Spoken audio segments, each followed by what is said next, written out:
Hello and welcome to the 93rd episode of the Sock Bunny Knit and Fit video podcast. My name is Kimberly, also known as Sock Bunny, My name is Rachel, also known as Brat. and today is Thursday, July 4th, 2013. We are both dressed as American patriots. And I wanted to show you my spinning from yesterday. I did a lot of plying for hours yesterday. So the first thing that I plied was my 2 ounces of alpaca. Oh, alpaca. Yes, alpaca. I plied 2 ounces, and it's pretty thin. And of course, I don't know the yardage or anything like that yet. And then I plied 4 ounces of Dang! BFL, and this took like 3 hours alone just for the plying. 3 hours, over 3 hours. So, yes. Did it Now, yesterday? All yesterday? yes. Oh my gosh. I'm amazing. Okay, that was what I was gonna say. So, it's not perfect. There are a few knots in here. I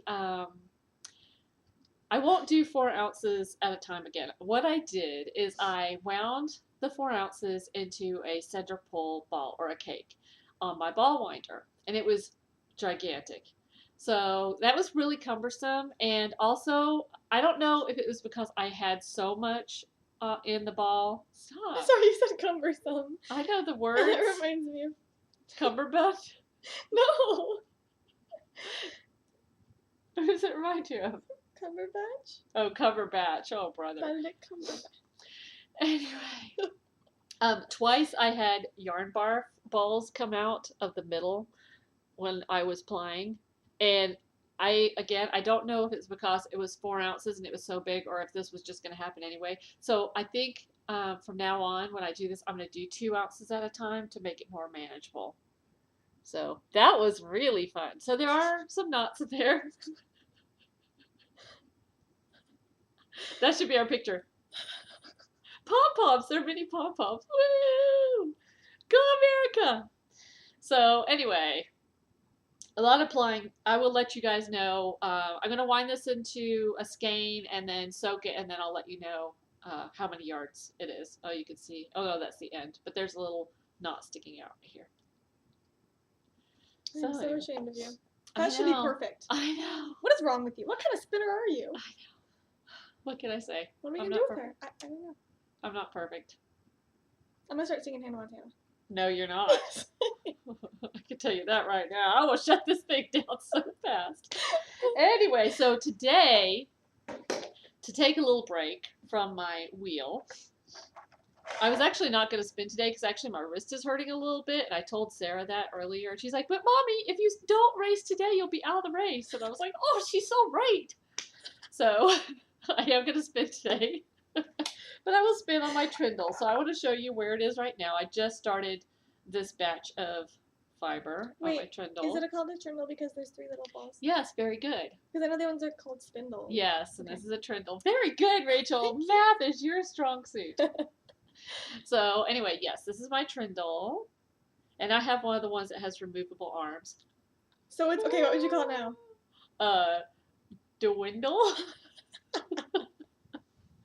A docile? Okay, and if you took the other one off? A spindle?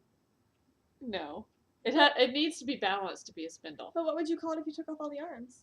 Just like a stick? I think they call it the shaft. I think you'd call it a stick. Anyway, the arms are replaceable. You can get different weights of balls to make it a heavier or lighter spinner, depending on if you want to do thinner or heavier. And I got it from Trindle Man. I think he's on Etsy, I'm pretty sure, but if you just Google Trindle Man, you will find him. It's a cool name. And now some of the trindles actually have 6 arms that go around, but I think they still call them trindles. I know. Is it a hexindle? Can I get one just to play with? No. Please? And don't touch mine either. And I keep my trindle in this awesome wine box that one of my friends gave me, Michelle, to keep it from getting damaged. And I'm not even like 1 ounce into this 4 ounce batch. I got this fiber in an indie dyer swap. Oh my gosh. And it's Polworth silk.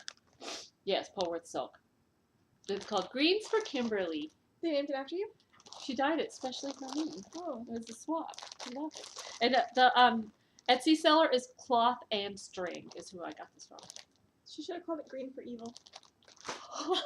Oh, that was mean.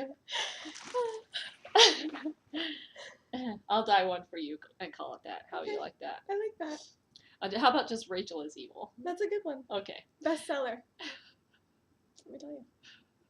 Anyway, I wanted to give some fun facts about La Tour de France. I thought it was late. No, it's La. You keep saying lay. I know. One of my friends corrected What is wrong me. with you? A lot of things. So La Tour, one of the things that you hear a lot when you watch the tour is every second counts, and that really is true. So I want to go into that a little bit. I'm going to read something from Wikipedia about La Tour. How accurate is that? Yeah, as I said yesterday, take this with a grain of salt because it is Wikipedia and I am not a historian. There you go. I will be one day, though. Yes, she's majoring in history in college. Then you can correct me when I'm wrong about all these things. Well, I correct you when you're wrong about everything. I know, so there you go. In the early years of the tour, cyclists rode individually and were sometimes forbidden to ride together. This led to large gaps between the winner and the number two. Since the cyclists now tend to stay together in a peloton, the margins of the winner have become smaller, as the difference usually originates from the time trials, breakaways, or mountaintop finishes, or from being left behind the peloton. So the largest gap between first and second place remains with the first tour in 1903. It was 2 hours, 49 minutes, and 45 seconds. And he remains the person with the largest gap between first and second place. Why did they have that? Like, why were they? I don't know. I don't know. You should find out and tell us. Okay. That's your job to research that. I don't know. Right. Because I guess they didn't want them riding together for, Injuries. it was, I'm sure, based on yesterday's podcast, let's all guess that it was based on publicity and money. It had to be. Because if you have one rider coming through one day and then another rider coming through later that same day, you know, that might be more publicity than two riders coming through at the same time. Or like 500. There's not 500 people in the... I don't watch it. So the winning margin in 1903, like I said, was 2 hours and 49 minutes. But in 1989, it was 8 seconds. Dang. I know. I think What that's was the last closest. year's? I don't know last year's, but in 2007, it was 23 seconds. 8 seconds? Yeah. Oh my gosh. Yeah. Amazing. Amazing. So, yeah. So there are your fun facts about the tour. Are you so fascinated? I haven't watched a single race part. She is Day. It's always on, and I'm always Wait, like, oh. But you like European history, so you should be like really into this. France, not so much. All of our French more viewers like- just turned off. I'm sorry. I'm more like Greece, Italy. I like American Spain. history. I've been to Spain. Spain. She doesn't like American history, so therefore we clash on what to watch on the History Channel. Yeah. On TV. I don't. Well, okay, because National Treasure's on right now, and I do like National Treasure. There you That's go. That's fascinating. American history. Booyah. Is it? I think it's mostly fiction. It's American fictional history. Booyah. Okay. All right. Okay, so we're going to go now. I hope you have a great evening. Keep on spinning and keep on crafting. Bye. Say bye. Bye.